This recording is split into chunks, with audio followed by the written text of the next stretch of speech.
Dawk li fl-aħħar snin laqmu l-Baħar Mediterran bħala ċimiterju kellhom raġun. Dan hekk kif fil-baħar li jdawwar lil pajjiżna din is-sena għerqu mal-2000 immigrant. L-immigranti li għerqu kienu qegħdin jippruvaw jaħarbu mill-Afrika jew mill-Lvant Nofsani lejn l-Ewropa. Dan it-tarif irriżulta minn rapport ġdid tal-Aġenzija tal-Ġnus Magħquda għar-Refuġjati. 1600 minn dawn l-immigranti mietu minn Ġunju l-hawn. Filwaqt li hemm mijiet ta' immigranti li tilfu ħajjithom kien hemm ukoll bosta immigranti li kienu salvati.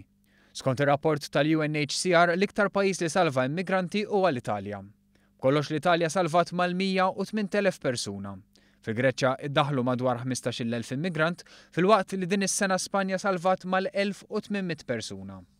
F'pajjiżna daħlu ma' 300 immigrant. Dan huwa l-inqas numru ta' immigranti li daħlu f'pajjiżna mis-sena 2010. Xi ħaġa li ġrat grazzi għall-operazzjoni Mare Nostrum li l-Italja daħlet fis-seħħ f'Ottubru tas-sena li għaddiet wara t-traġedja ta' Lampedusa. Traġedja li fiha mietu 366 immigrant Afrikan wara li nqalbu minn fuq id-dajsa.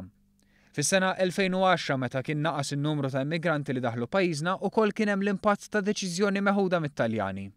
Dakinhar l-eks Prim Ministru Silvio Berlusconi kien laħaq ftehim mal-mexxej Libjan Muammar Gaddafi u l-forzi Taljani kienu qegħdin jibagħtu lura lill-immigranti. Ftehim li kien ikkritikat ħafna minn aġenziji favur id-drittijiet tal-bniedem.